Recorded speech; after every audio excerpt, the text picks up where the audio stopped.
Hello friends, good morning all of you. आप सभी का स्वागत है आपके अपने यूट्यूब चैनल की कॉन्सेप्ट्स पर। रोज की तरह फिर मैं आपके साथ हूँ और आज भी हमारा चैप्टर जो है वो संधि से ही रिलेटेड है। अभी तक हमने स्वर संधि कंप्लीट कर लिया है। आपसे संधि कंप्लीट करने से पहले ही मैंने कहा था कि कुछ अपवाद के शब्द हैं जिन शब्द को ज्यों का त्यों याद करना पड़ता है और इसीलिए उसे मैं एक बार लिखवा दूंगी। तो आज वही आपके सामने लेकर के आई हूँ। आज का जो क्लास होगा वो अपवाद का क्लास है। तो आइए देखते हैं, अपवाद के साथ साथ आप व्यंजन की भी परिभाषा पढ़ेंगे। व्यंजन संधि कल से परसों तक समाप्त हो जाएगी। तो आइए बिना देर करते हुए चलते हैं हम अपनी क्लास की तरफ। आज जो है मैं वो अपवाद पढ़ना है और आज ऐसी चीजें हैं वो केवल आपके काम की है और आप उन्हें केवल याद करेंगे। कम से कम ये 30 के लगभग अपवाद होते हैं और इन 30 अपवाद को रटने के अलावा आपके पास कोई भी दूसरा रास्ता नहीं है, क्योंकि ना तो इसको बनाने के कोई ट्रिक्स हैं और ना ही इसको बनाने का कोई नियम है। आइए चलिए देखते हैं कि अपवाद क्या होता है। तो अपवाद क्या है, लिखा हुआ है कि अपवाद क्या होगा। तो जिन शब्दों पर संधि के कोई नियम लागू नहीं होते हैं, मतलब वैसे शब्द जिस पर संधि का कोई नियम ही लागू नहीं होता है उसे अपवाद कहा जाएगा। मतलब जिस शब्द पर संधि का कोई नियम ही लागू नहीं होता है उसे क्या कहेंगे, अपवाद कहेंगे। नंबर 2 में इसकी परिभाषा हो सकती है कि जिन शब्दों पर दो या दो से अधिक संधियों के नियम लागू होते हैं ऐसे शब्दों को अपवाद कहते हैं। या तो नियम लागू नहीं होगा, या तो संधि बनाने के लिए कोई भी नियम लागू नहीं होगा, उसे हम अपवाद कहेंगे। या संधि बनाने के लिए संधि के दो या दो से अधिक नियम लागू होते हो उसे हम अपवाद कहेंगे। तो आइए बिना देर करते हुए देखते हैं कि अपवाद कौन कौन से शब्द हैं, क्योंकि ये सारे शब्द आपको याद करने होंगे। मैं बार बार बोल रही हूँ कि सारे शब्द आपको याद करने होंगे। आपको इस प्लेटफॉर्म पे पूरे शब्द लिख कर मैं दे रही हूँ। आपके सामने में 30 के लगभग शब्द होते हैं अपवाद के और 30 शब्द मैं आपके सामने दे रही हूँ। आइए देखते हैं पहला क्या है। पहला है कि पर जोड़ उड़ क्या बन जाएगा, परोढ़। क्या बन जाएगा, प्रौढ़ बनेगा। तो उसके बाद है पर जोड़ ऊह क्या बनेगा, प्रौह बनेगा। अक्ष जोड़ ऊहिनी अक्षौहिणी बनेगा। कुल प्लस अटा कुलटा बनेगा। उसके बाद है शक प्लस अंधु शकंधु बनेगा। उसी तरीके से है मंस प्लस ईशा मनीषा। अगला है मंस प्लस इश मनीष। गव प्लस अक्ष गवाक्ष। गव प्लस अग्र गवाग्र। गव प्लस इंद्र गवेंद्र। 100 प्लस इर सवैर। उसके बाद है 100 प्लस इरिता सौरिता। 100 प्लस इरिना सौरिणा। सुध प्लस ओदन सुदोधन। ये सारे क्या हैं, तो ये शब्द हैं। और ये कौन से शब्द होंगे, तो ये सभी अपवाद हैं, संधि के अपवाद हैं। इन्हें ज्यों का त्यों आपको रटना है, याद करना है, क्योंकि इसमें कोई परिवर्तन होता ही नहीं है। ये अपरिवर्तनीय शब्द है, इनमें कोई परिवर्तन नहीं आता। जैसे ये लिखा हुआ है वैसे ही आपके एग्जाम में डायरेक्ट पूछा जाएगा। तो आप इसे रट लें या इसे नोट, जब तक मैं साइड हो रही हूँ आप इन्हें नोट कर लें या इसका स्क्रीनशॉट भी ले सकते हैं। आगे है सुख प्लस रित यानी सुखार्थ। उसके बाद है दश प्लस ऋण दशार्न। पर प्लस ऐशिति प्रेष्टि यानी प्रेषित। मृत प्लस अंड मृतंड। मार्त प्लस अंड मार्तंड। उसके बाद है मद प्लस मैं मृन मैं। षट प्लस नीति सनीति। उसके बाद है षट प्लस नवति तो सणवती। विश्व प्लस मित्र विश्वामित्र। मुस्ल प्लस धार मुसलाधार। दीन प्लस नाथ दीनानाथ। अगला देखते हैं, अगला क्या है, तो षट प्लस वती पद्म प्लस वती पद्मावती। प्रति प्लस घात प्रतिघात। अभि प्लस सार अभिसार। तो ये सभी क्या है, तो ये सभी अपवाद हैं। इन सभी अपवादों को फिर मैं कह रही हूँ कि बार बार मैं बताती जा रही हूँ, इन सभी अपवादों को केवल याद करना है। इसको लिखने या बनाने का कोई तरीका नहीं है। इन सभी को केवल आप याद करेंगे और इसीलिए मैं ये टोटल अपवाद, इतने ही अपवाद हैं, इससे हटकर कहीं से कुछ नहीं आता। आप कोई भी कॉम्पिटिशन एग्जाम दे लीजिए, चाहे वो किसी भी चीज का हो, सीटेट का हो या बीपीएससी का हो या ईएमआरएस का हो, एनवीएस का हो, केवीएस का हो, मतलब ऑल एग्जाम, टीजीटी हो, कुछ भी हो, आप कोई भी स्टेट लेवल का एग्जाम दे रहे हैं, उन सभी एग्जामों में ये सारे क्वेश्चंस पूछे जाते हैं और इसीलिए मैं आपके सामने में इसे लिख रही हूँ, कहीं आपका कुछ छूट ना जाए। तो आप इन्हें नोट कर लें या आप इसका स्क्रीनशॉट ले लें। अगला टॉपिक हम देखेंगे व्यंजन संधि। अभी तक हम क्या पढ़ चुके हैं? तो संधि की परिभाषा, संधि में स्वर संधि हमारा पूरा कंप्लीट है, संधि में अपवाद हम देख चुके हैं। अब हमें क्या पढ़ना है? तो व्यंजन संधि। व्यंजन संधि के बाद हम पढ़ेंगे विसर्ग संधि। तो आइए देखते हैं व्यंजन संधि क्या होता है। तो दिया हुआ व्यंजन संधि क्या है? तो व्यंजन संधि में देख रहे हैं, व्यंजन संधि की परिभाषा है जब दो शब्दों को मिलाते समय, यानी यह ध्यान देना है कि हम शब्द कितने मिला रहे हैं? तो दो शब्द मिला रहे हैं। जब दो शब्दों को मिलाते समय स्वर से व्यंजन का, किससे? स्वर से व्यंजन का, मतलब दो शब्द मिला रहे हैं, एक स्वर और एक व्यंजन। तो स्वर से व्यंजन का, व्यंजन से स्वर का या व्यंजन से व्यंजन का मेल होता है। मतलब जब दो शब्द को हम मिलाते हैं, या क्या कह रहा है कि जब दो शब्दों को मिलाते समय स्वर से व्यंजन का, व्यंजन से स्वर का, यहां पर ध्यान रखिएगा, इसे क्या कह रहा है कि स्वर से व्यंजन का, व्यंजन से स्वर का और व्यंजन से व्यंजन का मेल होता है और परिवर्तन केवल व्यंजन में ही होता है। और परिवर्तन किस में होता है? व्यंजन में ही होता है। तब हम इसे क्या कहेंगे? व्यंजन संधि कहते हैं। यहाँ पे बहुत ध्यान से याद रखने वाली बातें हैं, क्योंकि यही पूरा टॉपिक्स हमारा क्रिएट करता है। ये जो परिभाषा देख रहे हैं, इस परिभाषा पर ही सारा हमारा जो भी व्यंजन संधि है, व्यंजन संधि के जितने भी नियम हैं, सब इसी पर आधारित है। तो आइए देखते हैं, फिर से इस परिभाषा को देख लें। जब दो शब्दों को मिलाते समय स्वर से व्यंजन का, व्यंजन से स्वर का एवं व्यंजन से व्यंजन का मेल होता है और परिवर्तन केवल व्यंजन में ही होता है। मतलब मेल किसी का भी हो, स्वर से स्वर का हो, स्वर से व्यंजन का हो, व्यंजन से स्वर का हो या व्यंजन से व्यंजन का हो, लेकिन परिवर्तन किस में होगा? तो परिवर्तन केवल व्यंजन में होगा। तो ऐसे शब्द को हम क्या कहेंगे?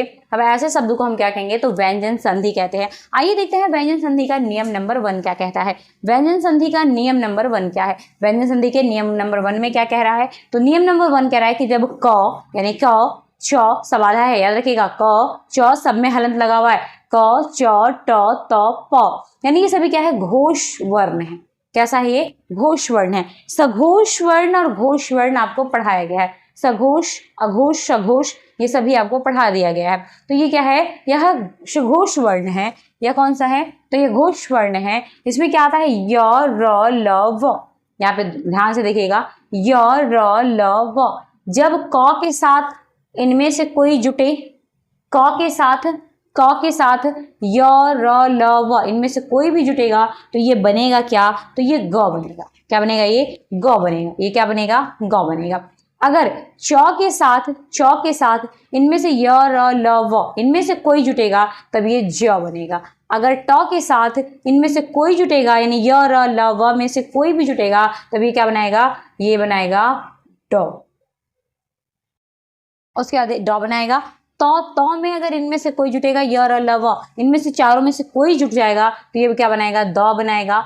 प में अगर इनमें से कोई भी जुटेगा तो ये क्या बनाएगा? ब बनाएगा। बस अगर नियम हमें याद हो जाता है तो शब्द बनाने में सबसे आसान होगा। अगर क के साथ हम ये देख रहे हो कि य, र, ल, व कोई भी जुट रहा है, क के साथ अगर कुछ जुट रहा है तो वो क्या बनाएगा? क के साथ अगर इनमें से कुछ भी जुट जाए तो वो ग बनाएगा। च के साथ अगर इनमें से कुछ जुट जाए तो ज बनाएगा। ट के साथ कुछ भी जुट जाए तो ये द बनाएगा। त के साथ कुछ भी जुट जाए तो द बनाएगा। प के साथ कुछ भी इसमें से जुट जाए तो ये बनाएगा ब बनाएगा। जुड़ने पर व्यंजन वर्ण का तीसरा या चौथा वर्ण प्राप्त होता है। या तो तीसरा प्राप्त होगा या चौथा प्राप्त होगा। जिस तरीके से हम यहाँ देखते हैं, क क्या है? तो क, यहाँ तो दिख नहीं रहा होगा आप लोगों को, जिस तरीके यहाँ देखते हैं क, ख, ग, घ, अंग। अब यहाँ हम क्या देख रहे हैं कि क के साथ या तो य जुटेगा या र जुटेगा या ल जुटेगा या व जुटेगा। तो हमें प्राप्त क्या होगा? या तो इसका तीसरा प्राप्त होगा या इसका चौथा प्राप्त होगा। तीसरा या चौथा प्राप्त होगा। तो लेकिन क के साथ अगर जुटेगा तो क्या प्राप्त होगा? हमें तीसरा प्राप्त होगा। ये नियम याद रखने की चीजें हैं। अगर आपको नियम याद हो जाता है तो ये व्यंजन संधि बनाना बहुत बड़ी बात नहीं। अगर आप लोग को नियम याद हो जाता है तो व्यंजन संधि बनाना बहुत बड़ा बात नहीं है। आइए देखते हैं इसके कुछ उदाहरण हैं, उदाहरण से समझ लेते हैं इसको। वाक, वाक प्लस जाल, वाक प्लस जाल। अब यहाँ गौर से देखिएगा, यहाँ क्या कह रहा है, वाक प्लस जाल, तो क्या बन गया, वाग जाल। ये कौ जौ के साथ जुट रहा है, किसके साथ, कौ जौ के साथ जुट रहा है, मतलब कोई भी वर्ड हो कौ जुट रहा है तो क्या बन जाएगा, यहाँ गौ बनेगा, क्या बनेगा, गौ बनेगा। उसके बाद है वाग प्लस ऐतिहासिक, यानी ई के साथ जुटेगा तो ये प्रौद्योगिक बनाएगा, यानी प्रागैतिहासिक बनाएगा, क्या बनाएगा, प्रागैतिहासिक बनाएगा। अत प्लस दंड है तो अत प्लस दंड, यानी तो जुटेगा दो के साथ तो क्या बना रहा है, यानी ऊ है, उत प्लस दंड। ये तो जुट रहा है दो के साथ, यहाँ देखिएगा तो जुट रहा है किसके साथ, किसी भी वर्ड के साथ जुट गया तो क्या बनाएगा, ये दो बनाएगा। तो यहाँ क्या बन गया, दो, तो क्या हो गया, उद दंड। पच, यानी पच प्लस आब, ये स्वर है, यही कह दिया है कि अगर स्वर के साथ भी जुटेगा या व्यंजन के साथ जुटेगा तो ये क्या बनाएगा, परिवर्तन किसमें होगा, व्यंजन में परिवर्तन होगा, स्वर में कोई परिवर्तन नहीं होगा। तो क्या है, पच प्लस आब, तो क्या बन गया, पंजाब। अच प्लस अंत, तो क्या बन जाएगा, अजंत। अप प्लस ज, तो क्या बन जाएगा, अबज। क्यों, ये प है, प क्या बना रहा है, आधा ब बना रहा है, प क्या बना रहा है, आधा ब, क्योंकि सबके साथ हलंत लगा हुआ है, देख लें आप लोग, प किसके साथ है, तो आधा ब होगा। और यहाँ स्पष्ट कह दिया है कि व्यंजन से व्यंजन का मेल होगा तो भी परिवर्तन किसमें होगा, केवल व्यंजन में परिवर्तन होगा। और यहाँ साफ है कि अगर इसमें से कोई जुटेगा तो भी प क्या बन जाएगा, ब बन जाएगा। तो प है, अगर इसमें कोई भी जुट जाए और जुटे, कुछ भी जुड़े तो क्या बनेगा, ये ब बना लेगा, क्या बनाएगा, ब बनाएगा, तो भी क्या बन जाएगा, अबज, क्या बन जाएगा, ये अबज बनेगा।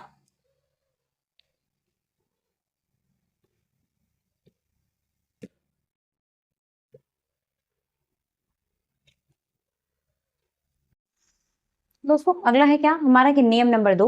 नियम नंबर 2 क्या कहता है कि क, च, ट, त, प, अगर इसमें कोई पंचम वर्ण जुड़े, कौन सा वर्ण, पंचम वर्ण अगर जुड़ता है, जैसे अंग, या, न, म आता है तो पंचम वर्ण ही प्राप्त होता है। मतलब कहने का मतलब है कि अगर इस शब्द में, यानी क वर्ग में, च वर्ग में, ट वर्ग में, त वर्ग में, प वर्ग में, यानी क वर्ग, यानी क में, त में, ट में, त और प, इनमें से किसी में भी अगर पंचम वर्ग जुड़ता है, पंचम वर्ण जुड़ता है किसका, तो क वर्ग का पंचम वर्ण क में, च वर्ग का पंचम वर्ण च में, उसके बाद च के बाद क्या दिया गया है, ट, तो ट वर्ण का पंचम वर्ण ट में, उसके बाद त, तो त वर्ण का पंचम वर्ण त में, और उसके बाद है प, तो प वर्ग का पंचम वर्ण प में। अगर इनमें से कोई जुट जाए इसमें तो प्राप्त क्या होगा, अगला बनने वाले निसंधि जब हम बनाएंगे तो उसमें प्राप्त क्या होगा, तो पंचम वर्ण ही प्राप्त होगा। आइए देख लेते हैं कैसे प्राप्त हो रहा है। तो उदाहरण से देखते हैं कुछ, जैसे यहाँ दिया हुआ है पट प्लस मास, क्या है, पट प्लस मास, ये ट है तो ट के साथ क्या बनेगा, न बनेगा, क्या बनेगा, न बनेगा। कुछ भी जुट जाए मतलब नहीं है, ट के साथ जुट रहा है तो क्या बनेगा, न बनेगा। अब हम इसका क्या बना सकते हैं, तो पण्डमास बना सकते हैं, ये ऐसे ही रह गया। इसमें क्या जुटा, तो इसमें जो भी जुटेगा तो उसके साथ क्या बना देगा, ये न बना देगा। और सब में हलंत है, सब में क्या है, हलंत है, तो ये आधा बनेगा, क्या बनेगा, ये आधा बनेगा। और इसीलिए क्या बन गया यहाँ, तो पण्डमास बन गया। दिक है, आधा क है, और ये क के साथ जुड़ेगा तो क्या बनाएगा, ड बनाएगा, सॉरी क के साथ जुड़ेगा तो अंगा बनाएगा। और ये अंगा क्या है, तो ये महिमा ऐसे ही रहेगा, क के साथ, तो क हट करके क्या बन जाएगा, अंगा बन जाएगा। तो क्या बन जाएगा, ये दिग महिमा, क्या बन जाएगा, दृढ़ महिमा बन जाएगा। वाक है, मैं है, तो क्या बन जाएगा, ये वांड मैं बन जाएगा। उत है प्लस नति है, तो ये तो के साथ हम देख रहे हैं कि तो हलंत है, तो के साथ कुछ भी जुड़ेगा तो क्या बनेगा, ये न बनेगा। और न कैसा है, तो आधा है, हलंत है, तो यहाँ क्या बन गया, आधा न बन गया, तो क्या बनेगा, ये उन्नति बन जाएगा। वाक है प्लस माता है, तो क्या बन जाएगा, ये वंड माता बन जाएगा, क्योंकि हम जानते हैं कि क के साथ कुछ भी जुड़ने के बाद क्या बनेगा, ये तो यहाँ अंगा बनता है तो वंड माता बन जाएगा। तो अब तक का हमारा क्या रहा, तो नियम नंबर 2 तक समाप्त हो चुका है। किसका, तो व्यंजन संधि का। व्यंजन संधि का नियम नंबर 1 और नियम नंबर 2 हमने देख लिया है। अगले जितने नियम से है वो एक एक करके हम देखेंगे। आज के लिए केवल इतना ही, फिर मिलते हैं कल के क्लास में, ताकि संधि हमें समाप्त करना है। यहाँ वो क्लास आपके लिए चल रही है जो प्रत्येक कॉम्पिटिटिव एग्जाम के लिए, प्रत्येक एग्जाम के लिए बहुत ही महत्वपूर्ण क्लास है। अगर आपने पूरी वीडियोस देखी और संधि को सही से पढ़ने की कोशिश की तो इसके बाद आपको कभी भी कहीं भी पढ़ने की ज़रूरत नहीं पड़ेगी और इससे बाहर आपके एग्जाम में कुछ भी नहीं आने वाला है। तो अगर ये वीडियोस अच्छी लगी है तो आप इन्हें लाइक, सब्सक्राइब एवं शेयर ज़रूर करें, अपने दोस्तों तक ज़्यादा से ज़्यादा पहुँचाने की कोशिश करें। तब तक के लिए धन्यवाद।